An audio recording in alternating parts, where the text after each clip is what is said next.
শেষ জামানায় কিন্তু মুমিন ব্যক্তিদের মধ্যে অনেক মুমিন ব্যক্তির স্বপ্ন কিন্তু সত্য হবে, এটাও এসেছে। মুমিন ব্যক্তির স্বপ্ন কিন্তু সত্য হবে। কাফের ব্যক্তির স্বপ্নও সত্যি হয়েছে এমন দলিল কোরআনের কথায় আছে। কে বলতে পারবেন? হ্যাঁ, সূরা ইউসুফ কিনা আপনার? জি, আশিক।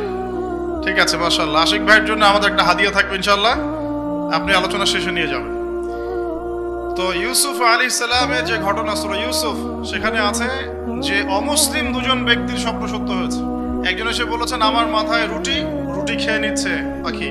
আরেকজন বলছে আমার হাতে ছিল শরাব, এই শরাব আমি পান করাচ্ছি রাজাকে, বাদশাকে। ইউসুফ আলাইহিস সালাম বললেন যে পান করাচ্ছে বাদশাকে সে নাজাত পেয়ে যাবে জেল থেকে, আর যার মাথা থেকে রুটি খাওয়া হচ্ছে তাকে শুলদণ্ড দেওয়া হবে। আচ্ছা, এখানে এই দুই ব্যক্তি কিন্তু মুসলিম নন, তারা কিন্তু অমুসলিম। তো যেটা বলছিলাম যে আল্লাহর পক্ষ থেকে মুমিন ব্যক্তিকে সত্য স্বপ্ন দেখানো হতে পারে শেষ জামানায়, বেশি বেশি হতে পারে। তাই যখন ভালো কোনো স্বপ্ন দেখবেন শুকরিয়া আদায় করবেন আল্লাহর কাছে। আর যদি খারাপ কোনো স্বপ্ন দেখেন তাহলে কাউকে বলতে যাবেন না। খারাপ স্বপ্ন দেখলে কাউকে বলতে যাবেন না, বরং 2 রাকাত নামাজ পড়ে আল্লাহর কাছে আশ্রয় চাইবেন। আল্লাহ, আমি এই খারাপ স্বপ্ন দেখেছি, এর থেকে তোমার কাছে আমি আশ্রয় প্রার্থনা করছি। আল্লাহ রাব্বুল আলামিন নিজে বলছেন যে নিশ্চয়ই আল্লাহর কাছে একমাত্র গ্রহণযোগ্য দিন বা জীবন ব্যবস্থার নাম কি? ইসলাম। ইসলাম শব্দের অর্থ কি? আমরা বলি শান্তি। সত্যিকার অর্থে ইসলাম শব্দের অর্থ হচ্ছে আত্মসমর্পণ করা। কি করা?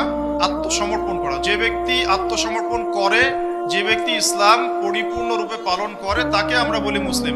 যেমন এই মুসলিম শব্দের সাথে যে নবীর নাম জড়িত সেটা হলো, তিনি হলেন ইব্রাহিম আলাইহিস সালাম। সূরা হজ পড়ে দেখবেন, হুয়া সাম্মাকুমুল মুসলিমিন, তিনি তোমাদের নাম দিয়েছেন মুসলিম, এই জাতির নাম দিয়েছেন। তিনি আমাদের জাতির পিতা, মুসলিম জাতির পিতা। তো ইব্রাহিম আলাইহিস সালামের ব্যাপারে আল্লাহ পাক বলছেন ইয ক্বালা লাহু রাব্বুহু আসলিম ক্বালা আসলামতু লিরাব্বিল আলামিন। যখনই আল্লাহ পাক ইব্রাহিমকে বলতেন আলাইহিস সালাম যে আত্মসমর্পণ করো, ইব্রাহিম আলাইহিস সালাম কোনো বিজ্ঞান যুক্তি দর্শন খুঁজতে যেতেন না। তিনি বলতেন আসলামতু লিরাব্বিল আলামিন, আমি বিশ্ব জগতের প্রতিপালকের কাছে আত্মসমর্পণ করলাম।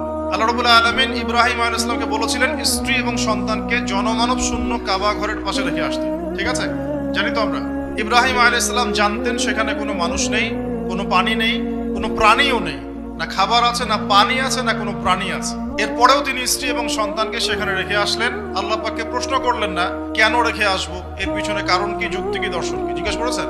আল্লাহ রাব্বুল আলামিন তাকে বলেছেন যে তোমার সন্তান ছোট, হয়তো বয়স হবে 10, 12 বা 15 বছর। আল্লাহ পাক তাকে বলছেন সন্তানকে জবাই করতে হবে। কি করতে হবে? জবাই করতে হবে। তিনি চলে গেলেন, সন্তানকে বললেন ইয়া বুনাই, হে আমার সন্তান, যার নাম ইসমাঈল আলাইহিস সালাম, ইন্নী আরা ফিল মানামি আন্নী আযবাহুক, আমি আমার স্বপ্নে দেখেছি আমি তোমাকে জবাই করছি। কি করছি? জবাই করছি। আর নবীদের স্বপ্ন কিন্তু ওহী, নবীদের স্বপ্ন ওহী। আর শেষ জামানায় কিন্তু মুমিন ব্যক্তিদের মধ্যে অনেক মুমিন ব্যক্তির স্বপ্ন কিন্তু সত্য হবে, এটাও এসেছে। মুমিন ব্যক্তির স্বপ্ন কিন্তু সত্য হবে।